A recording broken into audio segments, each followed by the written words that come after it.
where are you guys at this point, this year camp? How beneficial was it to have really almost a fourth week of full camp? Yeah, this was the same schedule we had in 2019. Last year obviously we had, it was different. So when I was at Baylor, we had the same. So I've been able to go back and reference that. It's been really beneficial. You don't get this time when the year comes. When you're getting ready for a game week, you might get a 45-minute offensive and defensive meeting to put the game plan in on a Tuesday. A 45-minute meeting on Wednesday. So to have a lot of time is really vital, and we've tried to keep it fresh. There's times where we'll let them go early. There's times where the coaches need some time to game plan. We've had speakers come in. Tonight's the talent show, so tonight will be make fun of Coach Rhule night. I've told them that'll directly affect how tonight goes. Will directly affect the schedule on Sunday. So we'll see how tame they are. But I think it's been great. It's what we need. We have a very old team and a very young team at the same time. When I'm up there talking to the team, sometimes it's like I'm talking to two different teams. I'm talking to these guys down here, and I'm like, right, Giff, right, Deshaun, okay.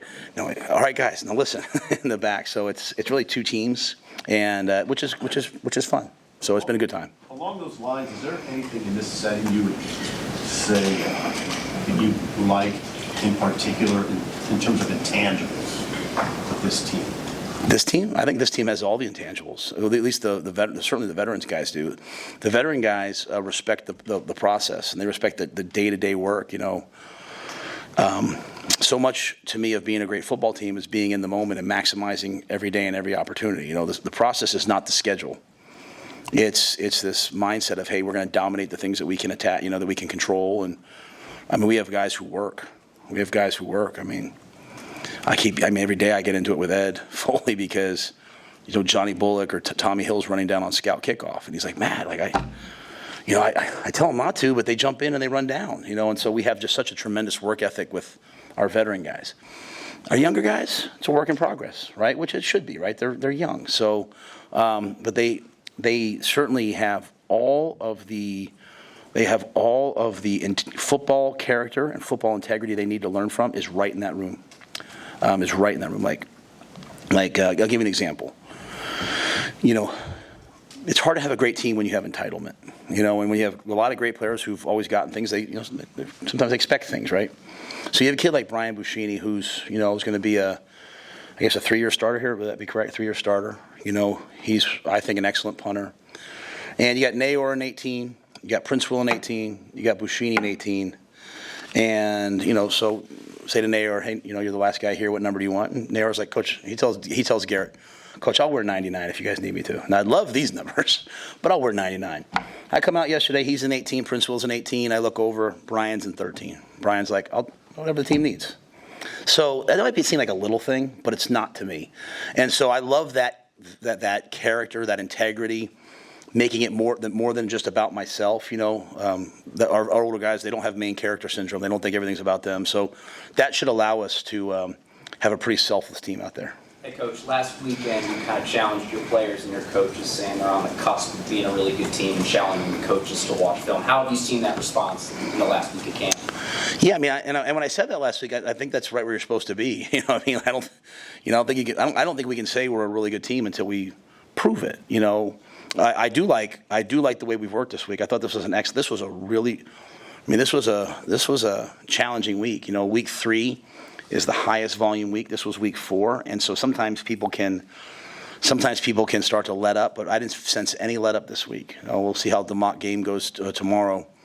And what we like on Monday, I didn't have the veterans practice. I had them coach. I had the young guys practice, and really, we're just trying to collect a couple young guys to prove that they're ready to go if we need them, and so if an Amari Sanders comes through, then the team's that much better, right? We know Jacory is already kind of in that mix. Obviously, Dylan's in that mix, but just trying to challenge some of those younger guys, like I said, the Amari Sanders, the Caleb Bennings, those guys, especially on defense, where we have a veteran defense to come through, and I think we're seeing that progress happen. So we'll need another great week of elite preparation.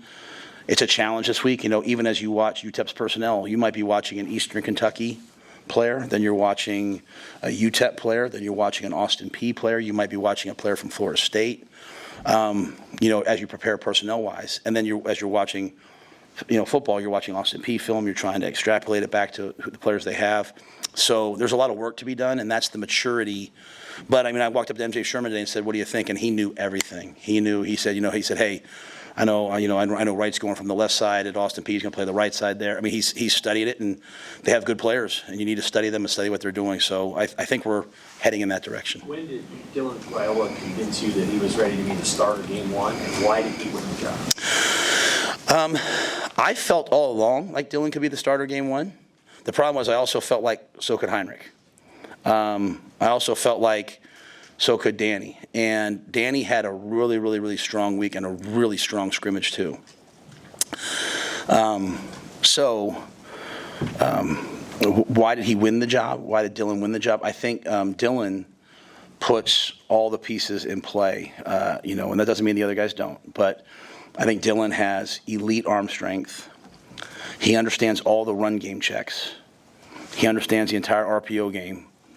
He understands the situational football. And I think he's really cleaned up his footwork in the pocket, which was one of the big things. I know sometimes people want us to name a starter because it's the most convenient thing, but at the end of the day, we want to be a program where you earn things. And so while you might be ahead of people, until you show me you can do this, you're not the starter. And that challenges people to go do this. And so I think one of the biggest things for Dylan has been, and it's really a lot about young quarterbacks now, is Dylan can drop back and throw it behind his back and probably hit you. He can throw it underhanded. But we don't want to do that unless we have to. And so often now these guys are going out and to be evaluated at whatever thing, and they're making all these off-platform throws. But I showed Dylan about 60 reps of Tom Brady, and he's on platform. And so Dylan's worked so hard at his pocket presence, and once he to me cleared that hurdle, I saw how close the other guys were coming, and I feel like he's the starter. But Danny's going to keep working, and Heinrich's going to keep working, and and really honestly, I'll tell you what, if Jalen goes in the game, I feel like Jalen can move the team. So we have 4 guys I feel really confident in to lead the team. Is there a role that Heinrich Haarberg can play as a backup quarterback that involves more than just signaling plays? Yeah, I think that remains to be seen. I probably don't want to give too much out to everybody, but I think in fairness to Heinrich, I just have so much respect for him as a competitor. That he can go out and do anything. You look at Coach Frost, right? Coach Frost was a great, one of the great quarterbacks in college football history, and then goes on and plays safety in the National Football League. And that Heinrich reminds me so much of that. Heinrich to me could be a great safety. He could probably be a great linebacker. He'd be a great tailback, wide out, tight end. And so we have the opportunity to use him, when needed. At the same time, I also don't want to lose my number 2 quarterback because he ran a dive. So there's a fine line there. But we're not going to play this year out of fear. We're not going to play like, what if this goes wrong? I know sometimes that's the way people think. That's the way sometimes I think. But we've made a decision this year that we're going to attack. We're going to go all in on this team and attack with everything we have. And Heinrich's a big part of that, so we're going to use him. Who will you start at kicker? What's your kicker out? That's not determined yet. That'll be determined probably. It'll probably be determined late next week, maybe even on game day. All the way to Thursday, Friday. Yeah, in my brain, like I said, Eric Crouch told me stories about sitting at breakfast waiting for Coach Gill to tell him who was starting a quarterback that day.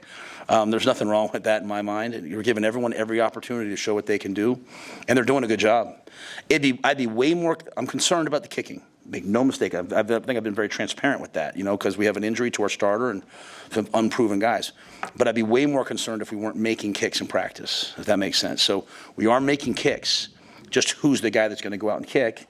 And we believe in letting our players prove us right. So if Johnny goes out there, if Nico goes out there, we're going to go out. We're going to put the ball down and expect him to knock it through. And if Tristan's ready to go. And I think last week Ed or I said he was about 90%. That's true, but 90%. There's a big difference between 90 and 100% in football. You got to be 100%, at that position to really open up and let it rip in Memorial Stadium with those winds that can sometimes show up. So if Tristan's ready and he's the best as of next week, then great. And if not, John has done a great job. So has Nico. So, but that's a story, and that's not gamesmanship. There's nothing I gain from. They don't need to know who. They're not trying to figure out who the starting kicker is, right? There's nothing gamesmanship. It's just Tristan entered the mix late. We're going to take it all the way up till next week and see who the guy is. When did you let the quarterbacks know of the decision, and for all three of them, how did they handle that? The morning that we released it. Yeah, I brought Heinrich in first, talked to him. I brought Danny in next, talked to him. And walking off the field, I told Dylan that, hey, we just released a graphic that you're the starter. Yeah, I mean, so it's not really in our world. This isn't really as big as it is maybe outside, right? Like, at the end of the day, everyone's really just worried about themselves and competing. And Heinrich, like I said, Heinrich is a Cornhusker. He's a Nebraska guy. Like, he's for this team, and I think he recognizes how good Dylan has played. He also understands how the season goes, and he has to keep getting better and better and better at quarterback because he's made a big jump at quarterback from last year to this year. And we can win with him. And he also wants to have another role, so we'll have that ready for him too. And then Danny, I think Danny sees how good he's gotten, and I think Danny recognizes the future he's going to have. So he's just saying, he had said to me earlier in the week, I just take every rep, and I'm trying to get myself ready. If you ever need me, I'm ready to go. So we have great character in that room. Is Heinrich clear number 2 right now? Yeah, but Danny's battling for it.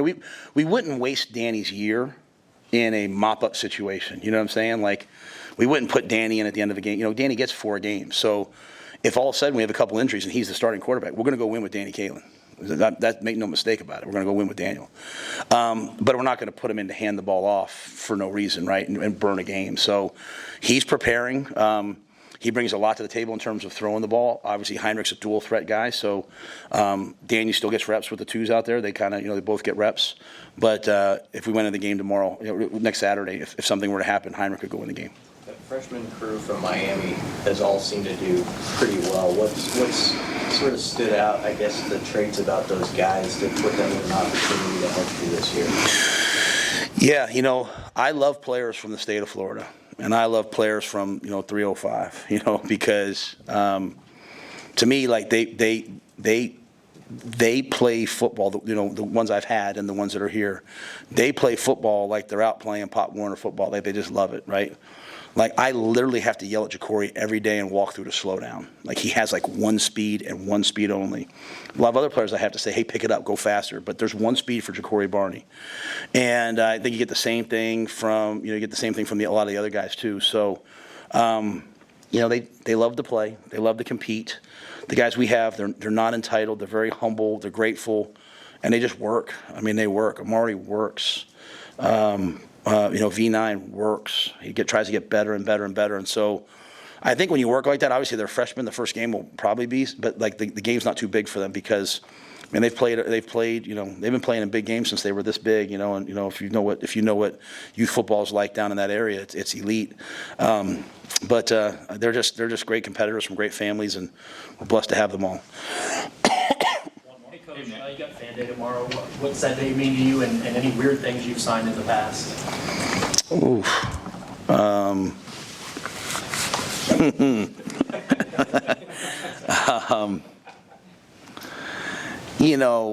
I can't think of anything weird. I can, but I think the one unique thing sometimes is that sometimes people will, I've been honored. I'll say that I've had people, whose fathers passed away, and they've brought me like a flag from them being in the military. They'll sit in my office. So sometimes I mean this. I'm like honored with what it means to be the head coach at the University of Nebraska and how much that means to people. And so, they told me, there's 900 kids signed up, for me to sign stuff for. And obviously I love kids, and, we do all the pictures of all the kids at youth camp. It's about 1,000 pictures a day, and we love it. We want those kids growing up to be Huskers. And so Fan Day is great. It's great for our players to recognize all the people that are there for them. It's a big day tomorrow, it's a mock game for us. It's the Boneyard Bash. All the students come out, the freshmen. For me, it takes on a special meaning in that, my son is a freshman here now. Moved in the dorm the other day. Like, I can see the anticipation for that. So Fan Day, Boneyard Bash. I think it's a really special day for us to reconnect with everyone kind of at the end of camp. It's great that we have a chance to share Fan Day with the volleyball team. You know, I have so much respect for them. I have 2 girls in my house that live and die with what those guys do. And so, and then, you know, it's really our last practice. It's our mock game before we get into game week. And college football starts tomorrow, right? So, you know, Florida State plays in the morning, end with SMU at night. I mean, there's going to be a lot of great things tomorrow. So, it should be a great day. Do you ever want to go to Ireland for a game and play there like Nebraska did before? Yeah, I would love to go overseas. When I was at Baylor, I kept trying to get us to have a game in Mexico. You know, I kept saying like, hey, let's play a game down there. You know, I like neutral site games. Like, you know, when we I was one of the guys pushing for when we played in Cincinnati in a couple of years and playing them in Indy. I think when you're playing non-conference games and you can play them at neutral sites, that's interesting. Especially, you know, it's a kind of a cheat code for us because we can Nebraska, you know, Husker Nation will turn a neutral site into a home site. So I think it's really powerful for us. But I'd love to have the opportunity to take our guys overseas and experience that, and I think we'd make it fun as long as we have a bye the next week. But yeah, I would be into that. You know, I think when I got here, there was sort of we were kind of putting up. You know, when I walked in, there was a lot of things. You know, I got asked about the alternate uniforms. It was kind of like, hey, we're moving away from alternate uniforms. Hey, we're moving away from overseas trips. There were a lot of things that were kind of being directed, and that's fine. I don't care about those things. My job is to rebuild the team, rebuild the roster. I mean, you start getting worried about too many other things, and you don't really do your job, and so I focus on that. But if an opportunity came, I would certainly do that for our guys.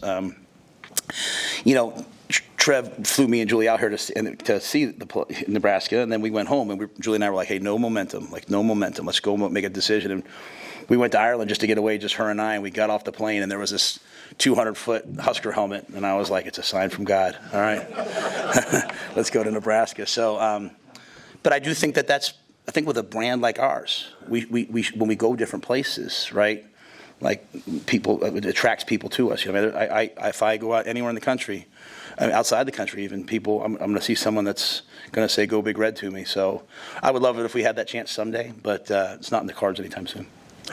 Sure. As you shift to game week, just taking a step back and looking at camp as a whole, is there 1 or 2 things that you're most pleased with the way things went, like how this camp went? Yeah, there was never a practice that I was disappointed in.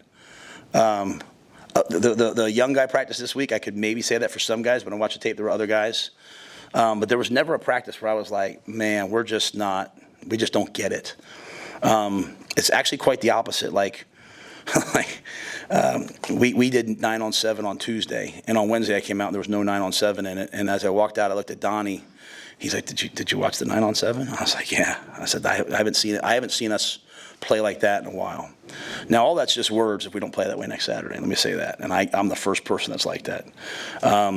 You know, practice doesn't mean you're going to win a game. Practice just gives you an opportunity to compete to win the game, and so you have to play well on game day. But there's just never been like a lull in terms of that. And then we've had very few distractions. You know, we've had very few issues. You know, we've had a couple, which you're going to have on a team, but we've had very few distractions. And for by and large, you know, other than Teddy's injury and Roger's injury, we've come out of things pretty healthy. Anyone else? What is it? Why did that 9-7 make a big impression? 9. Why did the 9-on-7 make a big impression? We were just so physical. We were just so physical. It was good on good. You know, we call it, you know, black on black, and it was just so, it was physical at a level that, like, in week 4 of training camp, sometimes guys aren't willing to go to anymore because they start saying, hey, the game's 14 days out, you know, and I mean, really the last scrimmage and then that Tuesday. I mean, there was a play last week where, like, Micah and Ben were just, like, pushing someone and, like, laying out to push them, and Nash got knocked down, and he spun up, and he got up off the ground, he laid out on top of somebody. It's just the way we want to play football. Like, when we play next Saturday, people won't, I mean, I want to win the game, don't get me wrong. I want to be happy in the locker room. But contentment will come from the film and the way we play. It will not come from the scoreboard. And so there's a way that we want to play. And I just loved the way 9-on-7 looked on Tuesday. And I loved the way some of the scrimmage reps looked. And so hopefully we carry it over next week. All right, thanks, guys. Thank you.